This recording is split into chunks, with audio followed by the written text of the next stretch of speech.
TV, programa declarado de interés general por la Cámara de Diputados de la provincia de Santa Fe y el Consejo Municipal de Rosario.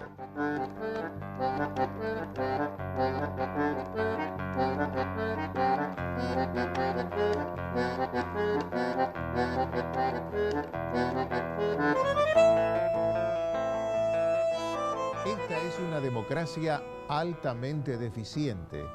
Un gobierno debería desmontar los poderes añejos, consolidados y pervertidos que están en la Argentina. Guillermo O'Donnell, politólogo.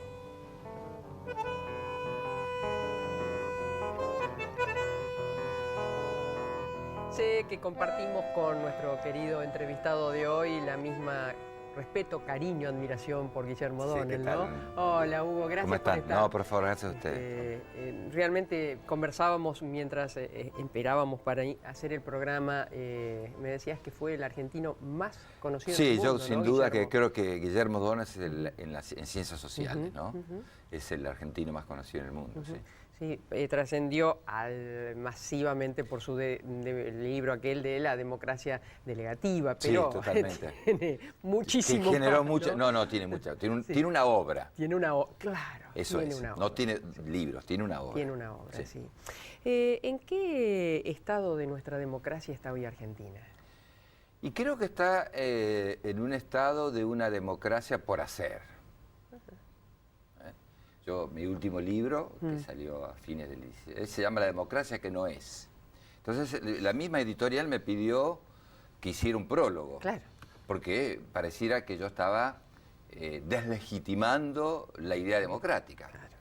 No, la democracia que no es una democracia a medio hacer, es una democracia que se ha instalado en cuanto que respeta la legitimidad electoral, la legitimidad del voto, pero al mismo tiempo es una democracia que no satisface los bienes básicos de la sociedad, de la mayoría de los argentinos.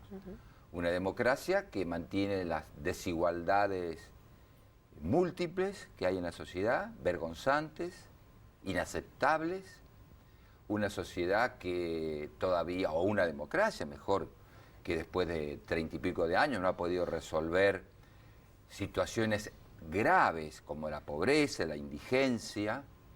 Entonces yo creo que es una democracia medio hacer, no lo digo en el sentido de que esté en el borde del autoritarismo, en absoluto, sino que, porque está legitimado el voto, hay una conciencia, yo creo, de la mayoría de los argentinos por mantener este orden democrático que costó mucho conseguirlo.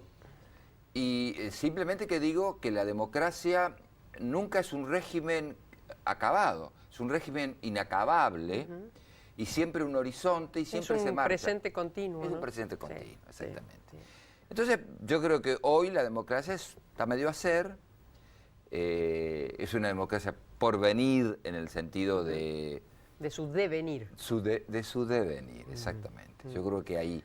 Pero eso no quiere decir que yo no esté absolutamente a favor de un orden democrático, ¿no? Por supuesto que si nos remontamos o nos trasladamos a nuestra historia, la consecución de los golpes militares, el asociativismo que hubo siempre de los civiles o de determinados grupos civiles para con esto, los poderes, bueno, esto medianamente está conocido. Pero ¿cuál es el punto clave en donde hemos fallado para que después de esa recuperación tan sangrienta de nuestra democracia, esa institución que yo digo siempre, recuerdo que aquel 10 de diciembre o aquel 30 de octubre salimos todos a la calle a festejar la victoria de Alfonsín, más allá de Alfonsín.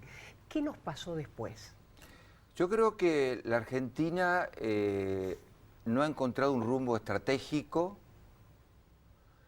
y no ha encontrado un proyecto de desarrollo estratégico y colectivo. No lo tiene. Por eso yo, en mi último libro, hablo de la decadencia de la Argentina. Claro. La Argentina es un país en decadencia. Y decadencia en el sentido más literal del término, de declinación. nuestra sociedad o nuestro país no tiene un proyecto estratégico de desarrollo, yo diría desde los años 70 en adelante. Y no lo pudo lograr a partir de 1983, a pesar de que pasaron diferentes gobiernos y los problemas de fondo, los problemas estratégicos están irresueltos. Por tanto, la Argentina es un país en decadencia. Una democracia que tiene tantos millones de pobres, que hay tanto desempleo, que hay tanta indigencia, que hay tantas desigualdades, bueno, digo, esto es democracia, porque se vota, se elige, sin duda que es preferible a cualquier gobierno dictatorial, despótico, eso no hay ninguna duda. Pero yo digo, es un país en decadencia. Nosotros no resolvimos problemas estratégicos. ¿Y esa no resolución está atada a la minimización de los partidos políticos, cuasi desaparición o no? El problema de la desaparición de los partidos como tales es un fenómeno que aparece después del 2001. Que en todo caso puedo explicar, sí, pero para que se pueda entender mi respuesta. No, el problema es que yo creo que no hay una dirigencia, no solo política, sino hay una dirigencia en su conjunto, política, social, sindical, empresarial, que haya discutido, más allá de sus diferencias políticas, un proyecto de desarrollo colectivo para implementar en la Argentina. Esto no se ha discutido. Estamos esperando siempre que nos salve un Messi, ¿no? Estamos esperando que nos salve un Messi. Efectivamente, ese es el Mesías. Ese Mesías no llega, ni va a llegar como tal. Y cada gobierno de turno se cree que es un gobierno refundacional. Exacto, que viene a fundar algo que, como si no tuviéramos historia. Por eso Messi. Claro. Y por eso se desdeñan los acuerdos, se desdeñan las posibilidades de políticas de Estado. Exacto. Bueno, a eso me refiero. No hay políticas de Estado. Cuando yo hablo de políticas estratégicas, políticas de largo plazo, me estoy refiriendo a políticas de Estado. Esas que se mantienen en el tiempo, que serán 4, serán 10, no sé. Que nadie discute. Que Claro, nadie discute. claro, Y que claro. se deben mantener al margen de los cambios políticos. Vos decías que hubo un antes y un después, indudablemente, en el 2001. Sí. ¿Eso en qué afectó a la democracia? Y en primer lugar, hubo en el 2001-2002 un derrumbe del sistema de representación. Después se recupera, pero se derrumbó. Es decir, un Congreso vallado durante 3 meses, unas manifestaciones masivas de ciudadanos que coreaban que se vayan todos, todos era que se vayan toda la dirigencia política. ¿Fue un error ese concepto colectivo? No es un error desde el punto, si uno lo puede analizar desde el punto de vista conceptual, uno puede decir, no se pueden ir todos, claro, porque lo que tenemos adelante es el abismo. Claro. Conceptualmente no, pero lo que hay que entender es que es una manifestación de protesta, de desánimo de la sociedad o de un sector de la sociedad, el sector más activo. Pero conceptualmente yo no aconsejaría que hay que tenerlo, porque si no, una sociedad sin líderes, claro, sin leyes, no existe. Claro, claro. Entonces, pero digo, eso expresa el derrumbe del sistema de representación. Pero también las muertes, que hubo muchas, y yo diría que a partir de este fenómeno, del colapso institucional del 2001-2002, se produce esta crisis del sistema de representación y hay ahí, junto con esto, un fenómeno que subsiste hasta el día de hoy, que es la fragmentación del sistema de partidos. Los partidos dejaron, los tradicionales, estoy pensando fundamentalmente en los dos masivos, el peronismo y el radicalismo, dejaron de ser grandes partidos de masas que forjaban una identidad política y que hasta, yo diría, más o menos un poco antes del 2001, si uno suma la cantidad de votos en las elecciones. Todo el caudal electoral se reparte entre el radicalismo y el peronismo entre un 70 y 80%. Luego de eso viene la fragmentación, la dispersión del sistema de partidos. Y el personalismo más brutal. Y el personalismo más brutal, porque viene la personalización del poder más abierta. Y esa fragmentación hizo que, salvo en alguna excepción, ninguno de los dos partidos, ni el peronismo ni el radicalismo, se presente a elecciones presidenciales con el sello o con el rótulo Partido Peronista, Partido Justicialista. Y yo, no sé, ¿no? Guardo para mí que Argentina el problema no es su fracaso, sino es la iteración de los fracasos, que no sé a dónde nos lleva. Sí, yo creo que está ahí y nos lleva a que permanezcamos en el mismo lugar, que es un lugar de cierta disconformidad, que habrá más protestas, menos protestas, según cómo vayan evolucionando la marcha de las cosas, pero que en todo caso creo que no apunta hacia, así si continuemos en esa línea, en esa dirección, hacia un mejoramiento mucho más inclusivo, más masivo. O sea, hay una mirada de mi parte un poco escéptica, pero es lo que yo veo, ¿no? Lo que analizo mejor. ¿Quién resolvió mejor en el barrio latinoamericano? Porque todos estuvimos atravesados por dictaduras, por situaciones de una u otra manera parecidas a la Argentina. ¿Quién resolvió mejor la cuestión institucional, la cuestión de una democracia más sana? A mí me parece que un proceso interesante de los que se llamaron esa nueva izquierda latinoamericana, a mí me parece que el proceso boliviano es el más interesante. Porque Evo Morales tuvo ahí que lidiar con situaciones muy difíciles, porque en Bolivia hay 32 etnias. Siempre se piensa que están los quechua y son 3, los blancos. Sí. No, hay 32. En algunos casos hay pequeñas etnias de 5.000 personas. Claro. Y Santa Cruz de la Sierra está también. Claro, además. Sí, además. Entonces, el gran avance de Evo fue haber logrado un Estado plurinacional, una constitución plurinacional que permitiera compatibilizar lo que sería, digamos, toda la tradición occidental, el derecho occidental, con las costumbres de los pueblos originarios. Esto me parece que es un logro muy grande. En economía no le va mal. Lamento que Evo ahora no haya respetado el plebiscito, por lo cual él no puede ser reelecto. Exacto. Y yo creo que ahí esto, desde el punto de vista institucional, no me parece adecuado. Pero es un proceso, me parece que el mejor de todos. Hubiese sido redondito si respetaba, ¿no? Sí, para esa mirada. Sí.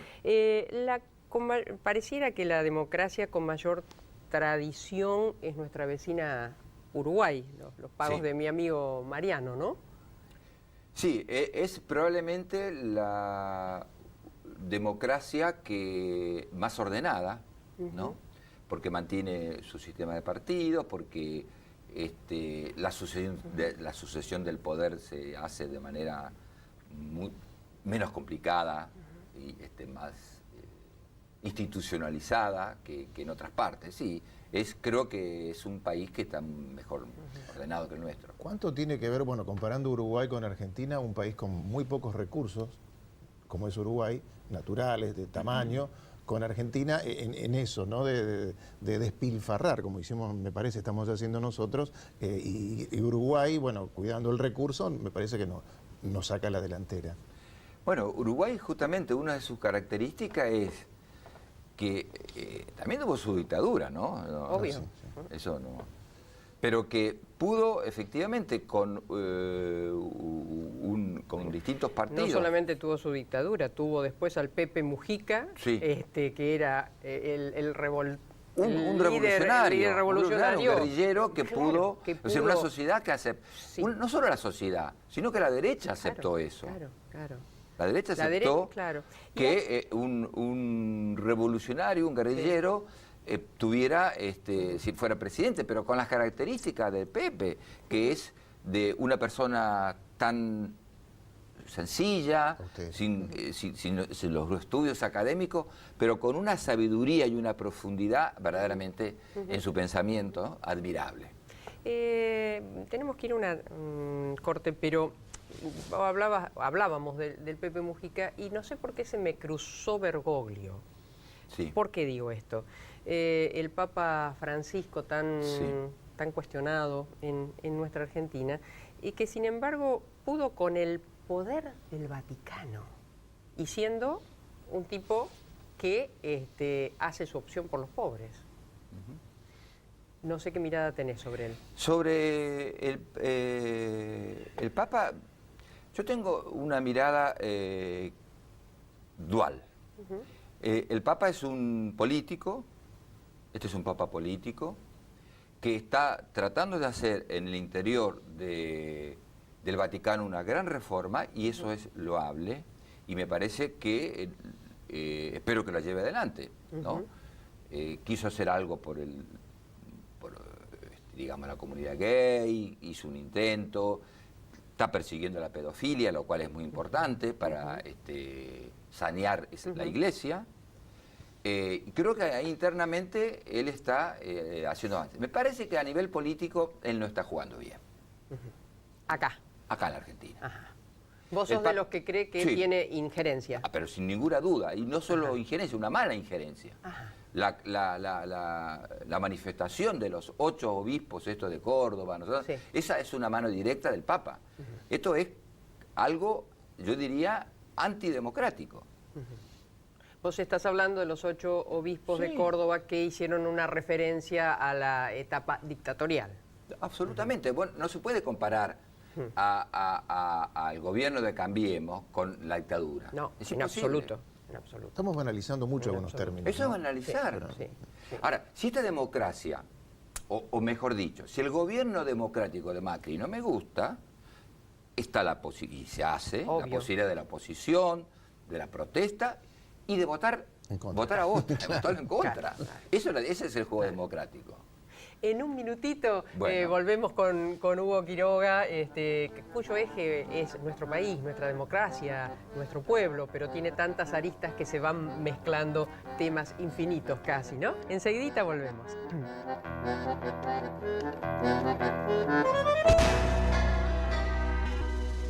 Quiero comprar una Air Drill.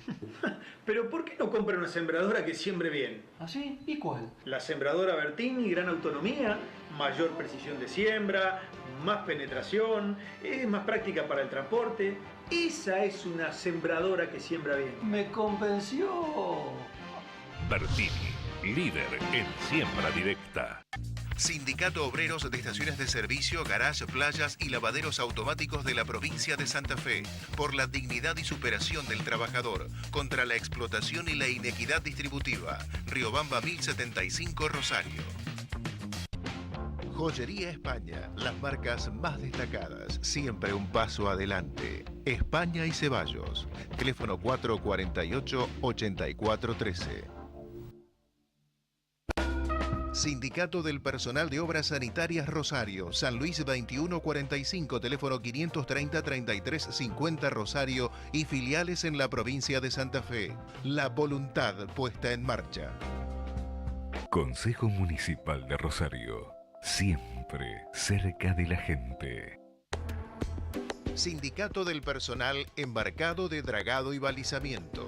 Por la unión de los trabajadores portuarios, marítimos y navales.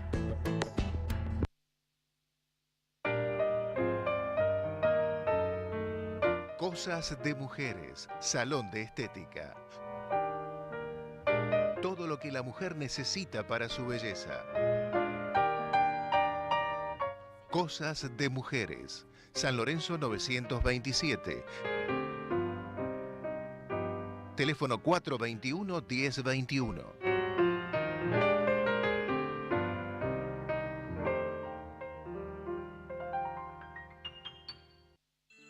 Atilra es artífice de un proyecto solidario, colectivo y social. Es una realidad que crece, se desarrolla, vive.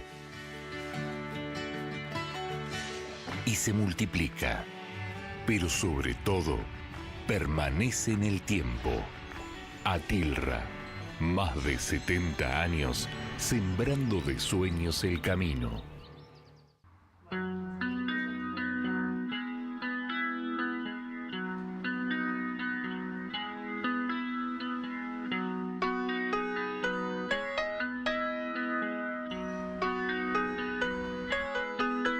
Clínica de Estética Propiel, Dermatología y Medicina Estética. Propiel de la doctora María Inés Ramírez, Presidente Roca 1376, teléfono 0341-421-7359, WhatsApp 341-261-2703. A pesar de todo, me trae cada día la loca esperanza, la absurda alegría. Contame un poco más del tiempo aquel en que el tranvía te afeitaba. Conozca más de Contrastango a través de www.contrastango.com.ar. Contrataciones 0341 156 18 79 93.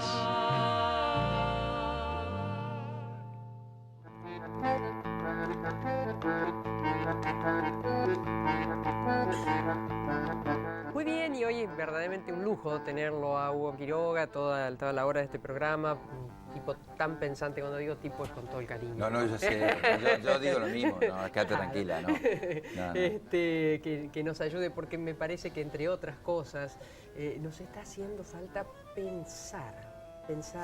Sí. A veces la cachetada diaria de un sinfín de temas y temas densos nos quitan también a veces las ganas de ese pensar. Y no hay nada mejor que el ámbito educativo para pensar. Nuestra universidad está también pasando situaciones como las que pasa de decadencia nuestro país. Más allá de profesores como vos y tantos otros, pero digamos, estamos mal. Sí. Y la diferencia también se ve en nuestra universidad pública, antes emparejadora de tantas oportunidades, y esto que hoy tenemos que no. Sí, la universidad pública jugó ese rol fundamental de permitir el ascenso social. Claro. Ese rol ya no lo puede cumplir, y efectivamente, estamos en una situación muy difícil hoy, ¿no? Con situaciones de paros por delante, porque efectivamente la universidad pública necesita recursos, necesita ser reconocida en la sociedad como tal. Para eso el Estado tiene que ofrecer todos aquellos recursos necesarios, que la mayoría de los recursos están destinados a los sueldos, esa es la verdad, entre el 95 y el 97%, y lo que resta queda para todas las demás actividades, entre otras cosas, pensar. Y pensar significa investigar, trabajar, sentarse, leer, escribir, etc. Hugo, pavada pregunta te voy a hacer, pero ¿vos ves en el horizonte la posibilidad de encaminarnos? Yo no quisiera descartar esa posibilidad.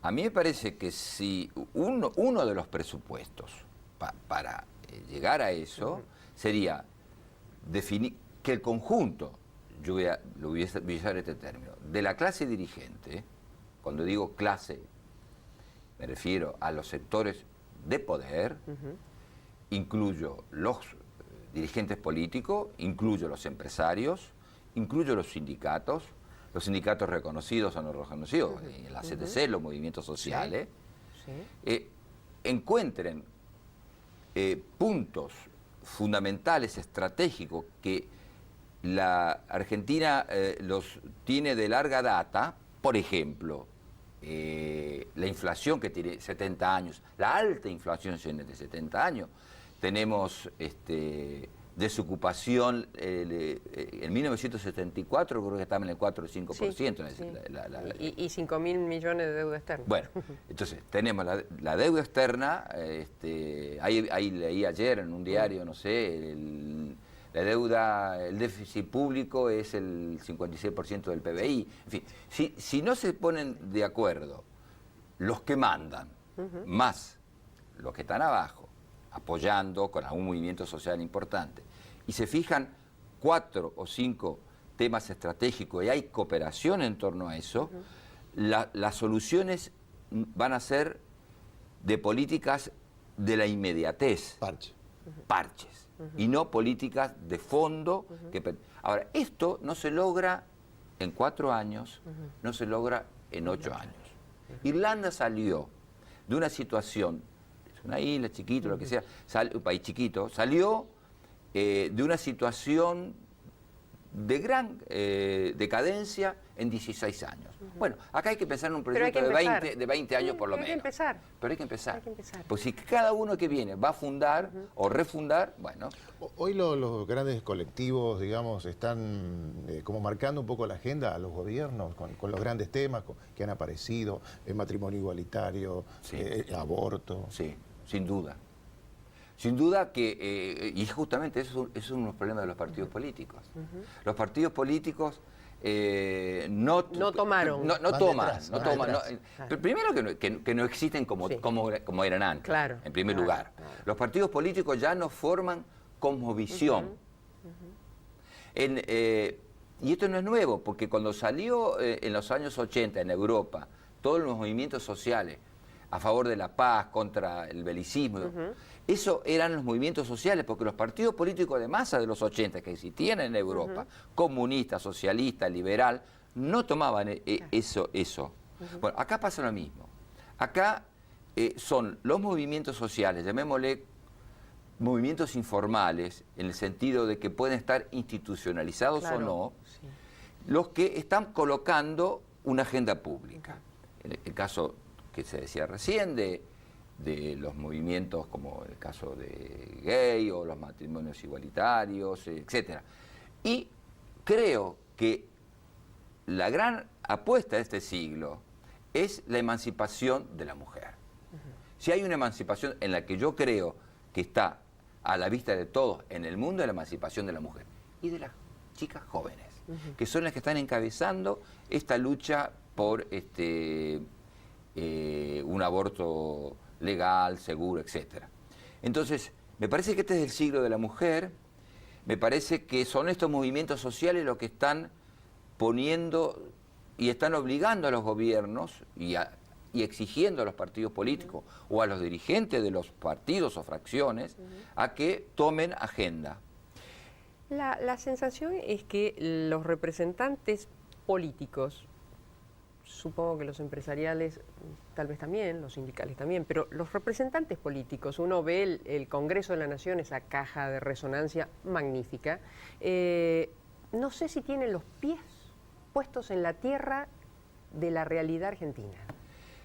Creo que justamente el tema de la representación es un tema central para la democracia. Para que una democracia funcione, tiene que funcionar bien el sistema de representación. Ahora, la representación ya no es más solamente la representación partidaria. Esto es, encima los partidos casi no existen. Claro, seguro. Por tanto, hay otras formas de representación. Hay líderes sociales. Los influencers, ¿no? ¿Cómo? Los influencers. Claro, los influencers, exactamente. Hay movimientos con liderazgos diferentes que son los que están colocando los temas en la agenda pública, que después será gubernamental o no. Y yo diría también que hay una legitimidad muy importante que ha aparecido hace algunos años, pero que ahora tiene mucho más fuerza, que es la legitimidad de la opinión pública. La opinión pública, que es muy difícil de definirla, porque ¿quién es la opinión pública? ¿Dónde está? Nadie puede decir... ¿Y cuánto tiempo se sostiene? ¿Y cuánto tiempo se sostiene? Porque la opinión pública es volátil. Claro, obvio. Pero en todo caso la opinión pública también juega como un actor, entre comillas, dentro de este sistema político que se ha modificado, no solo en la Argentina, sino en el mundo entero. Bueno, las redes sociales, ¿no? Las redes sociales. Hoy tenemos un opinador público por cada celular que esté abierto, ¿no? Ahora, ¿por qué partidos partidos. Bueno, Sí. presidente, representando partidos distintos, ¿no? El caso de Kirchner, el caso de Macri. ¿Por qué lo que se mantiene estable es el 30% de pobreza, la desocupación, la inflación? Bueno, y justamente eso es lo que yo observo, es decir, más democracia y más desigualdad. Por eso hablas de la democracia que no fue. Claro, porque cuando se recuperó la democracia en el 83... Eran más derechos. ¿Se come, se educa? Claro. Que nunca se terminó de dar, ¿no? No, Sí. y no se come tanto, Claro. no se educa tanto. Sí. Entonces, si había tantos pobres, si el desempleo era tanto en el 83 y estamos en el 2018, todo esto aumentó. A pesar de que el sistema de votación funciona bien. Claro. Y a pesar de que no hay peligro que los clásicos actores antisistema, los militares, puedan hacer un golpe. Bueno, el 2001 la parte representativa institucional funcionó perfecta. Sí. Perfecta. Pero Esa las sucesión consecuencias... de 5 o 6 presidentes que Sí, tuvimos en pocos tuvimos unas días, 5 o 6 en una semana, pero se cumplió. funcionó. Funcionó. Pero las consecuencias de eso es lo que se vive y se engrosa, porque hay momentáneamente... Cuando vos le pones cara a las generaciones de chicos que están malnutridos, a la copa de leche que no te podés comprar ni siquiera un alfajor con la copa de leche que le dan a los economistas que manejan los comedores. Es decir, cuando vos le pones cara y rostro a esos números, vos decís, ¿qué nos está pasando? ¿Qué nos está pasando? ¿Por qué no se puede converger en un plan distinto de recuperación? Somos 44 millones. 44. No somos China. Claro, o la India. O la India. Y no lo podemos lograr. Bueno, a eso se alusión yo de la decadencia, ¿no? Faltan políticas públicas. Políticas públicas no son políticas asistenciales. Vos hacías alusión a las políticas asistenciales. Y cuando existe esa pobreza, cuando existen esos niños desnutridos, cuando los niños no tienen que comer, o los adultos, el Estado tiene que asistir, sin ninguna duda. Ahora, eso hay que saberlo, que eso no es política pública, son políticas asistenciales. Las políticas públicas son otra cosa. Que no deben ser permanentes. Claro, debe ser permanente. Esto hay que hacerlo porque son compatriotas, son nuestros hermanos que están en una situación extrema, niños sobre todo. Bueno, ¿Y las políticas públicas por qué no se hacen? porque yo creo que ahí está la falla de la dirigencia. No se fijan políticas públicas. Para fijar políticas públicas en la Argentina, en un país que tiene estos problemas estratégicos, estos déficits estratégicos de fondo, inflación, pobreza, déficit fiscal, endeudamiento, solo se puede salir si hay gobiernos que están pensando, que piensen que hay que cooperar con otros sectores políticos para llegar a fijar las políticas públicas. Mientras no se haga eso, se van a seguir asistiendo a los más necesitados, a los más vulnerables. Ahora, ¿no te da la sensación que se llega a los gobiernos nacionales, provinciales, municipales, con un cascarón vacío de proyecto? Claro, en todo caso se llegan sin políticas de fondo, se llegan con algunas soluciones con el día a día, con la respuesta del día a día. Con parche. Con parche, que hay que hacerlo, pero eso no es suficiente. Porque hay que dar respuestas inmediatas, eso no tengo ninguna duda. Es más, está muy bien. Ahora, eso es absolutamente insuficiente. Hugo, vamos al living. Desde chico yo tenía en el mirar esa loca fantasía de soñar. Fue mi sueño de purrete ser igual que un barrilete que elevándose entre nubes como un sueño de esperanza sube y sube.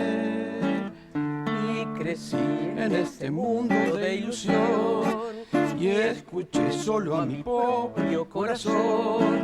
Mas la vida no es juguete y el lirismo es un billete sin valor. ¿Cuál era tu barrilete? ¿Cuál era tu barrilete allá en San Luis? En San Luis. Ah, qué buena pregunta. No sé cuál era mi barrilete. Primero que me gusta mucho el tango, ¿eh? Sí. Soy tanguero, ¿eh? Sí, sí, lo sé. Yo viví poco en San Luis. Nací en San Francisco del Monte de Oro. ¿Sí? Y lo digo completo su nombre, porque fue el lugar donde Sarmiento enseñó por primera vez, fue maestro. Eso estaba en los viejos libros de historia. Ahí cumplió su función de maestro por primera vez Sarmiento. Y yo viví poco porque mi papá era director de escuela, después nos trasladamos a Corrientes, en fin. Pero siempre volví a San Luis y siempre vuelvo a ese lugar, a San Francisco. Y yo no sé cuál era mi barrilete. Y esta pregunta me va a quedar, como dicen los psicoanalistas, me va a quedar acá en el inconsciente dando vuelta. Y el próximo programa que vengas. En todo caso, siempre pensé en que podía ayudar al bien común. Esa idea siempre la tuve. Es que el barrilete es una extensión. El barrilete es una extensión, sí. Eso yo creo que siempre lo tuve. ¿Cómo? No sé, pero me parece que eso podría sintetizar, ¿no? Lo que siempre pensé. Que de Tal vez por la manera ayuda de mis padres, mis padres eran maestros. Claro. Los viejos maestros. Lo asociaba con las vocaciones. Con las vocaciones. Claro. Entonces yo creo que eso puede haber sido mi barrilete, ¿no? ¿Quién nos visita hoy, Marcos? Bueno, nos visita Hugo Quiroga, que como decía nació en San Luis, en San Francisco del Monte de Oro. San Francisco del Monte de Oro. Abogado por la Universidad Católica de Córdoba, doctor en filosofía. Actualmente es profesor titular de Teoría Política de la Facultad de Ciencias Políticas y Relaciones Internacionales de la UNR, investigador del Consejo de Investigaciones de la misma universidad, profesor titular de Introducción a la Ciencia Política en la Universidad del Litoral. Ha publicado artículos, revistas argentinas y extranjeras. Destacamos distintos libros: La Argentina en Emergencia Permanente, de 2005, en coordinación con Guillermo O'Donnell y Osvaldo Iazzetta, La Democracia Delegativa, en 2011. El último libro, La Democracia que no es, Política y Sociedad en la Argentina, 1983-2016. Bueno, y acá después tenemos un salpicadito de un libros. salpicadito de libros. Un salpicadito de libros porque hay muchos más. Ahí sí. Bueno, en algún momento tuviste que irte de Argentina. Sí. Estuve exiliado en Francia, en París. En verdad, yo soy abogado, efectivamente, como decía Marco, y estudié en la Universidad Católica, así que conozco bien a los jesuitas, porque es una universidad católica. Sí. Y bueno, me exilié en París, a raíz de mi militancia, en marzo del 77. Tuve unos meses viviendo en Brasil, salí en el 76.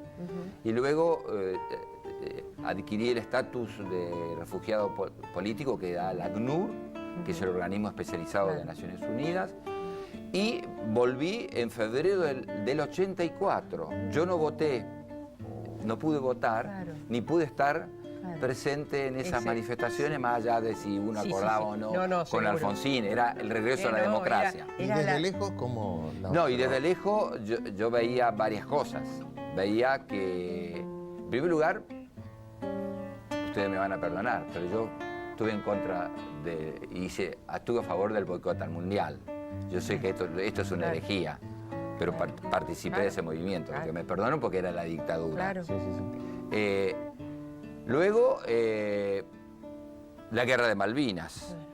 Lamentaba mucho porque yo sí estaba informado por vivir en Europa y vivir en París de que esto era catástrofe, que era una manera de oxigenar la dictadura frente al fracaso que ya se venía. Y de oxigenar a Thatcher también. Y oxigenar a Thatcher también, sí. Thatcher todos lo necesitaban.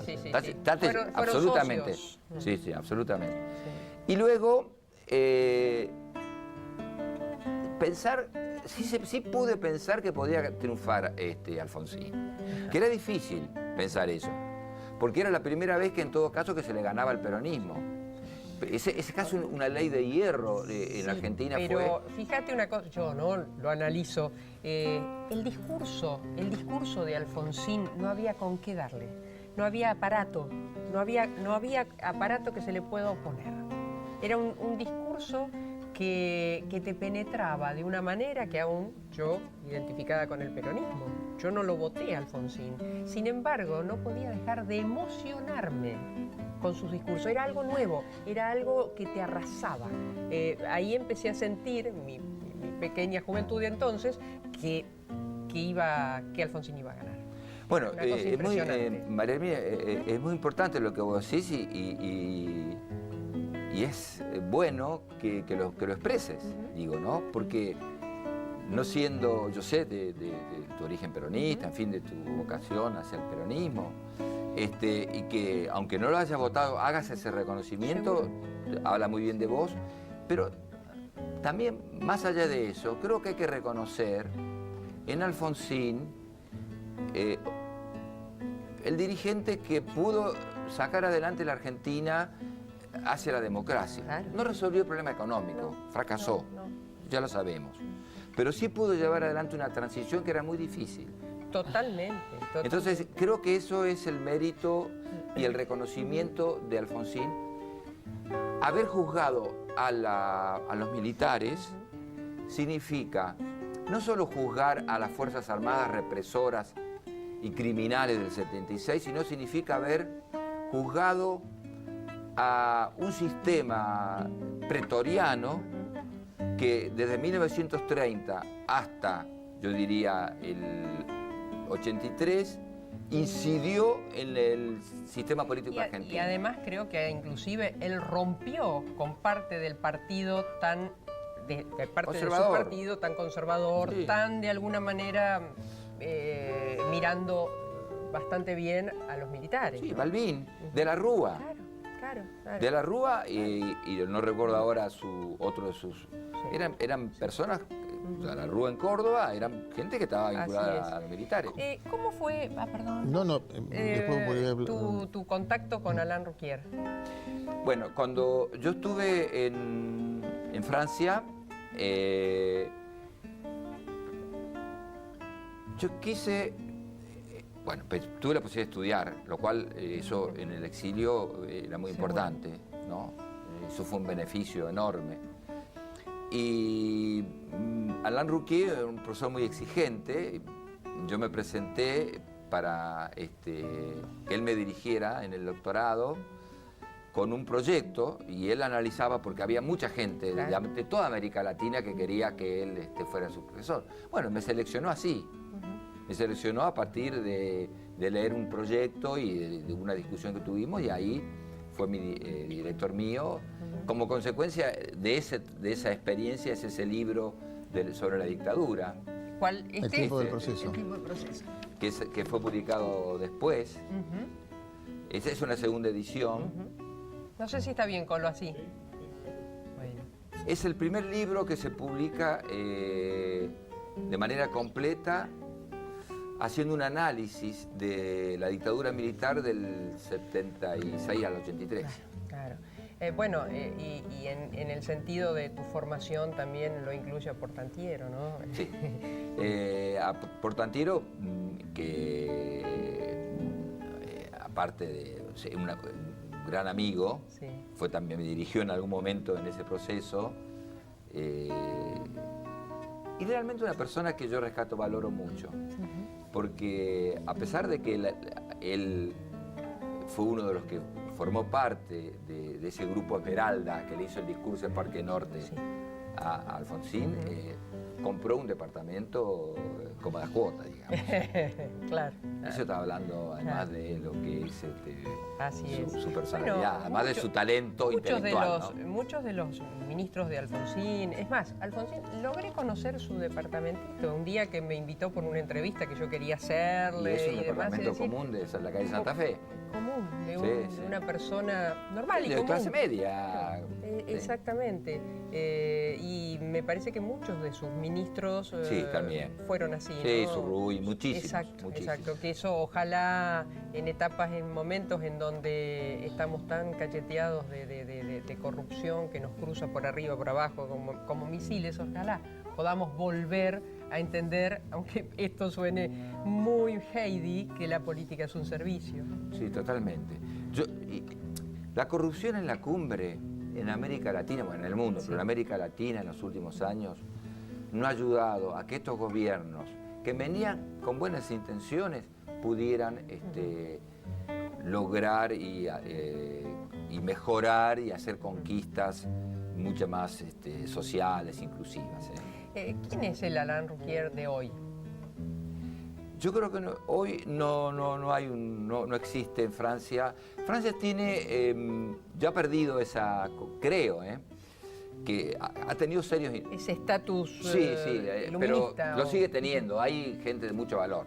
Yo diría, en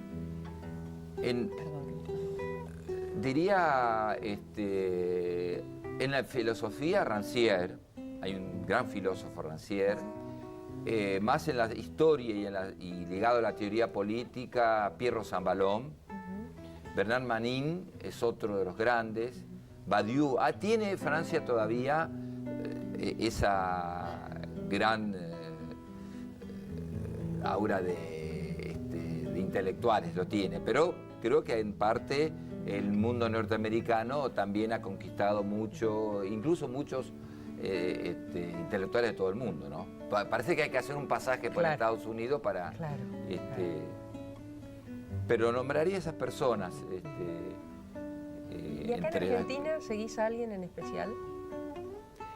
En Argentina, bueno, eso María Herminia me puede comprometer mucho, porque tengo muchos amigos. Entonces, pero no, creo que hay muchas personas, tengo muchos amigos. Está bien. Tengo muchos amigos. Entonces, mira, rápidamente te cambio la pregunta. Sí. Te fuiste y creo que tenías una hija, tuviste hijos en otros lugares. Sí, 3 hijos en 3 países distintos. En 3 países distintos. Sí. Pero contame si te acordás el minuto en que volviste a poner el pie en Argentina después de 8 años. 6 años y medio. 6 años. Sí, 6 o 7 años. ¿Qué fue? ¿Qué sentiste? No sé, que yo vi, bueno, salí, me bajé del avión, me llevaron en auto y era una sensación no la puedo narrar muy bien porque, en primer lugar, la vi muy gris a Buenos Aires. Vi los techos, pero la satisfacción y la alegría que tuve fue inmensa. Porque el gobierno de Alfonsín permitió a los que estaban exiliados traer 200 kilos de peso. Sí. Y efectivamente cuando volvíamos con 200 kilos de peso y 2 hijos que yo tenía, escuché a gente que decía, menos mal que están regresando porque regresaban otros, ¿no? Alfonsín se dio una política para que muchos de los exiliados volvieran. Bueno, yo diría que sentí una gran alegría, pero hay otra emoción mucho más fuerte. Cuando yo salí de la Argentina y salí por Paso de los Libres y crucé el puente para llegar a Uruguayana, la emoción que yo sentí ahí de recuperar la libertad y sentí la sensación de que salvaba mi vida y que entraba la libertad, creo que eso es probablemente algo comparable a lo que puede tener una mujer en un parto, imagino. En un minutito nada más volvemos con Hugo Quiroga, que nos permite ir y venir desde sus emociones a esto que es nuestra Argentina.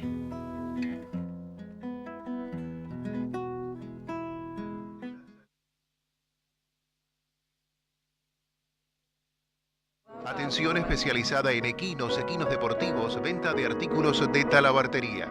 Veterinaria Doctores Grande y Robea SRL. Ovidio Lagos 2190, teléfono 431-4799.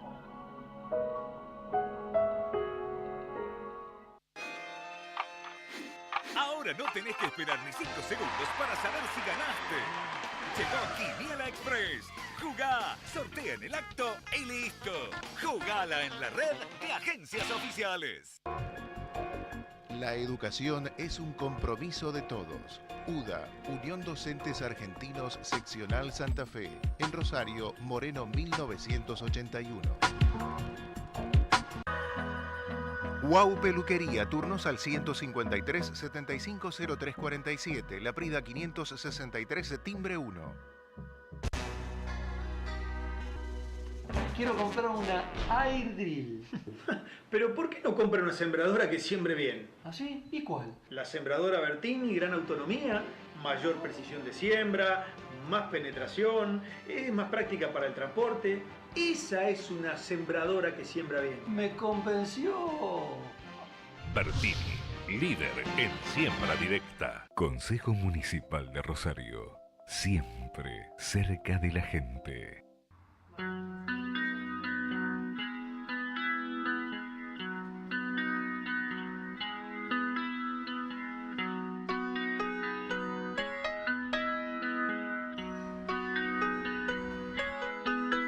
Clínica de Estética Propiel, Dermatología y Medicina Estética.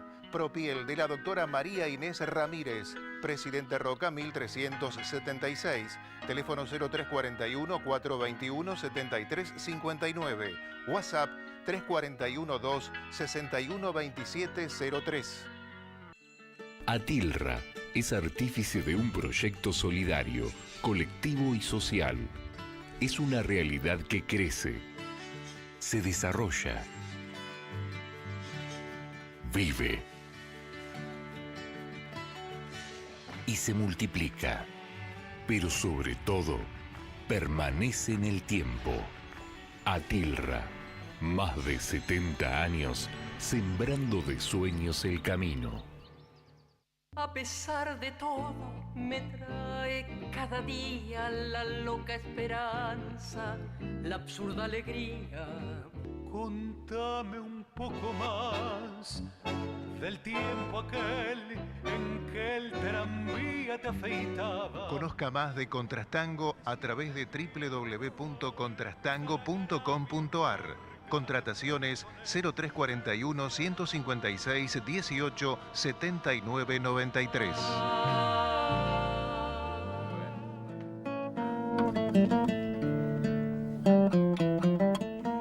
La libertad es el oxígeno, por lo oxígeno, tanto sí. no tengo dudas que fue más fuerte. la sensación de poder Sí. respirar que la de volver y no saber Sí. qué podía ¿Cómo me pasar, ubicaba? ¿no? ¿Qué encontraba? ¿Tuviste 3 hijos, me decías, uno Sí, en cada tuve- país? En cada país. Es que Ujú. estuve en Brasil cuando salí, Ujú. escondido, que Sí. me sacaron con mi ex mujer, Sí. que murió aparte. Ella estaba embarazada en su momento, y mi primer hijo nació en Brasil, un segundo hijo en Francia ya, exiliado. A mi regreso una tercera hija, que es politóloga por otra parte. Bueno, salvamos las ropas. Sí, que es politóloga. Y 2 hijos varones. Una curiosidad. En esos 200 kilos, ¿cuánto había de libros? Había muchos libros, pero además trajimos cosas ridículas. Porque, por ejemplo, trajimos un serrucho, no sé por qué, mi ex mujer. ¿Un serrucho? Un serrucho, no entiendo por qué, que lo tengo hasta el día de hoy, que era marca Peugeot. No sé por qué. Perdón, pero me causó mucha gracia. No, pero cosas muy absurdas. Claro. Muy absurdas, porque eran... Estamos cerrando este programa. Supongo que todos los días tu intelecto trabaja en la formación de nuevas libertades, porque solo aquel que educa y es educado y consigue educarse es verdaderamente libre, ¿no? Sí, ser libre es difícil, pero es el gran propósito del hombre y es el gran propósito de una sociedad. Sin eso no hay posibilidad de paz, sin eso no hay posibilidad de igualdad, sin la libertad. No hay otra manera. Pero la libertad empieza por uno. Y la libertad es difícil definirla. Pero sin la libertad nosotros no podemos ser autónomos individualmente ni autónomos colectivamente. ¿La democracia algún día será sustituida por algo superior? Puede ser. No hay que pensar que la democracia es un régimen que vino para quedarse por la eternidad. Puede ser, pero lo va a inventar la historia. No lo van a inventar los intelectuales encerrados. La historia va a ser la que va a tener la palabra y va a decir, este régimen que viene, con el nombre que sea, va a ser superior. ¿Quién es Hugo Quiroga? ¿Eh? ¿Quién es Hugo Quiroga? Y yo te diría, una persona que trata de pensar en su país, y mucho. Por la calidad y la calidez de nuestro entrevistado, yo sé que a usted le ha gustado nuestro programa, así que lo esperamos junto a mis compañeros el próximo domingo aquí por Somos Rosario a las 18:30. Muchas gracias, Horacio. Gracias a ustedes.